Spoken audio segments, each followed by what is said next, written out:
भागलपुर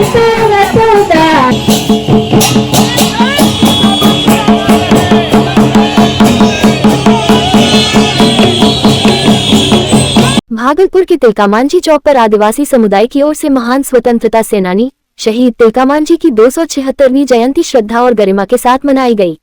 कार्यक्रम में बड़ी संख्या में आदिवासी समाज के लोग शामिल हुए और शहीद तिलकामांझी को नमन किया। इस अवसर पर भागलपुर नगर निगम के उप महापौर सलाउद्दीन हसन, सामाजिक कार्यकर्ता कमल जायसवाल, ईशान सिन्हा सहित कई गणमान्य अतिथि मौजूद रहे। आदिवासी समाज के लोगों ने सभी अतिथियों का स्वागत बुके भेंट कर किया। समारोह के दौरान आदिवासी कलाकारों द्वारा पारंपरिक संथाली नृत्य की भव्य प्रस्तुति दी गई। ढोल नगाड़ों की थाप पर हुए इस नृत्य ने कार्यक्रम में सांस्कृतिक रंग भर दिया। उपस्थित लोगों ने तालियों के साथ कलाकारों का उत्साहवर्धन किया। कार्यक्रम को संबोधित करते हुए वक्ताओं ने कहा कि शहीद तिलकामांझी का जीवन संघर्ष, साहस और बलिदान का प्रतीक है। उन्होंने अंग्रेजी हुकूमत के खिलाफ आदिवासी समाज को संगठित कर स्वतंत्रता की अलख जगाई। वक्ताओं ने युवाओं से उनके आदर्शों को अपनाने और समाज व देश के लिए सकारात्मक भूमिका निभाने की अपील की। तिलकामांझी भारत की लड़ाई का आगाज किया, शुरुआत किया, उसके नाम पर जरूर होना चाहिए। ये जो देश का सरकार और भारत सरकार से जरूर कहेंगे तो वो हमारे आदिवासी की घोषणा करें ताकि आने वाले जो जनरेशन है वो भी ये जानने का प्रयास करें किसान बनाए। भागलपुर जिले के कहलगांव व्यवहार न्यायालय में नवनिर्मित इम्यूनिटी बिल्डिंग और हाजत भवन सहित भागलपुर न्याय मंडल के 9 सेवा केंद्रों का ऑनलाइन उद्घाटन किया गया। उद्घाटन पटना उच्च न्यायालय के माननीय मुख्य न्यायाधीश न्यायमूर्ति संगम कुमार साहू के कर कमलों द्वारा किया गया। इस कार्यक्रम में पटना उच्च न्यायालय के कई माननीय न्यायाधीश एवं रजिस्ट्रार जनरल वर्चुअल रूप से मौजूद रहे। वहीं कहलगांव में आयोजित कार्यक्रम में प्रधान जिला एवं सत्र न्यायाधीश धर्मेंद्र कुमार सिंह, जिलाधिकारी डॉक्टर नवल किशोर चौधरी और नगर पुलिस अधीक्षक शैलेंद्र सिंह समेत कई न्यायिक पदाधिकारी उपस्थित रहे। कार्यक्रम को संबोधित करते हुए मुख्य न्यायाधीश ने कहा कि नए भवनों के निर्माण से न्यायालय की आधारभूत संरचना मजबूत होगी, आम लोगों को बेहतर सुविधाएं मिलेंगी और न्यायिक व्यवस्था में पारदर्शिता के साथ समय पर न्याय सुनिश्चित होगा। वहीं प्रधान जिला एवं सत्र न्यायाधीश ने कहा कि ये भवन न्याय तक वादियों की आसान पहुँच सुनिश्चित करने में महत्वपूर्ण भूमिका निभाएंगे। और ई सेवा केंद्र का उद्घाटन हुआ है।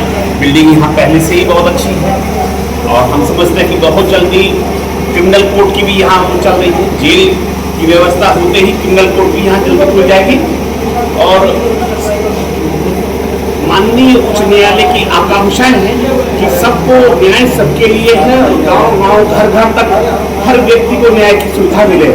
इसलिए इन लोअर क्षेत्र में भी बढ़िया बिल्डिंग बनाई गई है। ऐसी बिल्डिंग है कि जो भागलपुर में भी नहीं ऐसी बिल्डिंग नहीं है।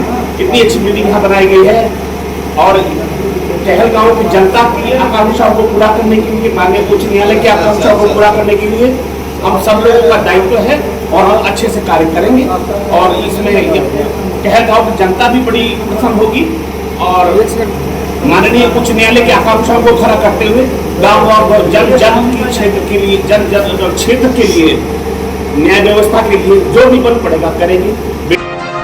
भागलपुर में भारतीय जनता पार्टी के वरिष्ठ नेता सह राष्ट्रीय प्रवक्ता सैयद शाहनवाज हुसैन ने कांग्रेस नेता और लोकसभा में विपक्ष के नेता राहुल गांधी पर कड़ा प्रहार किया है। शाहनवाज हुसैन ने कहा कि राहुल गांधी संसद के भीतर अब नक्सल की तरह व्यवहार कर रहे हैं और उनके साथ अब नक्सल की एक पूरी टोली खड़ी दिखाई दे रही है। उन्होंने आरोप लगाया कि राहुल गांधी को अब देश की लोकतांत्रिक व्यवस्था पर ही नहीं बल्कि लोकसभा के स्पीकर पर भी भरोसा नहीं रहा है, जो संसदीय लोकतंत्र के लिए बेहद दुर्भाग्यपूर्ण स्थिति है। शाहनवाज हुसैन ने कहा कि विपक्ष के नेता का इस तरह का रवैया लोकतांत्रिक मर्यादाओं के खिलाफ है और ये दर्शाता है कि उनकी मंशा लोकतांत्रिक है। बीजेपी प्रवक्ता ने कहा कि संसद देश की सर्वोच्च संस्था है, जहां बहस और चर्चा के माध्यम से जनता के मुद्दों को उठाया जाना चाहिए, न कि अविश्वास और हंगामे के जरिए व्यवस्था को कमजोर किया जाए। देखिए, जिस तरह संसद का व्यवहार विपक्ष का है वो दुर्भाग्यपूर्ण है। भारत में लोकतंत्र की नींव है संसद। राहुल गांधी उसको हिलाना चाहते हैं। राहुल गांधी अर्बन नक्सल की तरह बिहेव कर रहे हैं। जिस तरह का व्यवहार वो कर रहे हैं और जितने अर्बन नक्सल हैं उनकी टोली उनके साथ जमा हो गई। वो भारत के लोकतंत्र को खत्म करना चाहते हैं, वो भारत को बर्बाद करना चाहते हैं, वो भारत को बदनाम करना चाहते हैं। ये दुर्भाग्यपूर्ण है जिस तरह की हरकत वो कर रहे हैं। भागलपुर के शाहकुंड में प्रशासन का बुलडोजर चला है। असरगंज मोड़ से लेकर मुख्य बाजार तक बिहार सरकार की जमीन से अतिक्रमण हटाया गया। आईएएस अधिकारी जतिन कुमार के नेतृत्व में ये कार्रवाई की गई। प्रशासन की ओर से पहले ही नोटिस देकर अतिक्रमण हटाने का निर्देश दिया गया था, लेकिन समय सीमा के बाद भी अतिक्रमण नहीं हटाए जाने पर बुलडोजर चलाया गया। कार्रवाई के दौरान कुछ लोगों और अधिकारियों के बीच नोकझोंक भी हुई। आईएएस जतिन कुमार ने कहा कि चिन्हित जगहों को खाली करने के लिए 1 दिन का और समय दिया गया है। इसके बाद भी अतिक्रमण नहीं हटाने पर फिर से बुलडोजर चलाया जाएगा। प्रशासन ने स्पष्ट किया है कि सरकारी जमीन को हर हाल में अतिक्रमण मुक्त कराया जाएगा।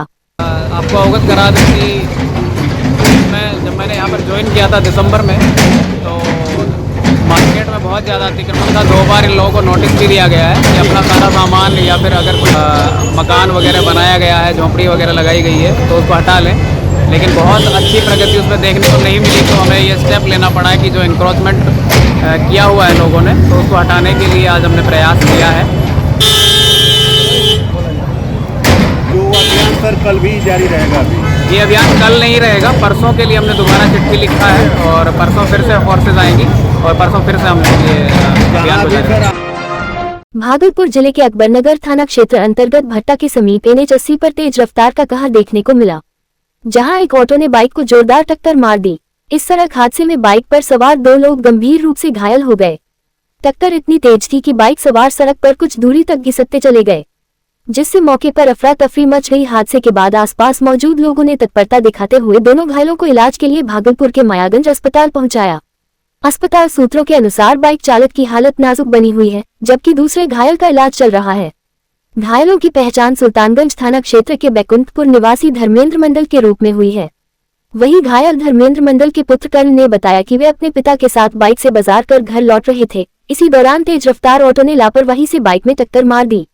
घटना की सूचना मिलते ही अकबरनगर थाना पुलिस मौके पर पहुंची और दुर्घटनाग्रस्त ऑटो को जब्त कर लिया। कैसे घटी और कैसे आपको सूचना मिला? पापा खेत से घर जा रहे थे, घर जाने के क्रम में ही ये घटना हुआ। और ये जो है भट्ठा पर से गाड़ी चला के आ रहे थे और वो पिए हुए थे तो धक्का मारा। तो जो पापा के पीछे बैठे हुए थे तो वही हमको सूचित किया, तो हम फिर वहां से आए तो देखें, तो फिर हम लेके गए सुल्तानगंज रेफरल अस्पताल। उसके बाद वहां से रेफर कर दिए हैं यहाँ मायागंज। भागलपुर जिले के सुल्तानगंज थाना क्षेत्र के मजदी गांव में जमीन विवाद ने खूनी रूप ले लिया। जमीन हड़पने के आरोप में एक महिला ने अपने ही देवर पर ईंट से जानलेवा हमला कर दिया। हमले में शिव शंकर मंडल गंभीर रूप से घायल हो गए, जबकि उन्हें बचाने आए उनकी बेटी प्रीति के साथ भी मारपीट की गई। घायल शिव शंकर मंडल और उनकी बेटी को पहले सुल्तानगंज रेफरल अस्पताल में भर्ती कराया गया, जहां से गंभीर हालत में उन्हें मायागंज अस्पताल रेफर कर दिया गया। पीड़ित परिवार का आरोप है कि बेटा नहीं होने के कारण उनके भाई और भाभी जमीन कब्जाने की कोशिश कर रहे हैं और पहले भी इस मामले को लेकर विवाद हो चुका है। घटना के बाद पीड़ित परिवार ने सुल्तानगंज थाना में लिखित शिकायत दर्ज कराई है। पुलिस मामले की जांच में जुट गई है और आरोपियों के खिलाफ कार्रवाई की बात कही है। ये विवाद है, वही जमीन हड़पना चाहता है। मेरा कोई भाई नहीं है, 3 बहन है, 2 का शादी हो गया, एक हम है। तो वही कमजोर समझ के कि को है न बुरा बाप है और हम है, वही मारपीट बराबर ही करते रहती है। कौन मारता है? मेरी चाची। और जब चाचा आते हैं ड्यूटी से, नौकरी करते हैं, तो वो भी मारपीट करता है आके। कितना जमीन? 10 बीघा जमीन है।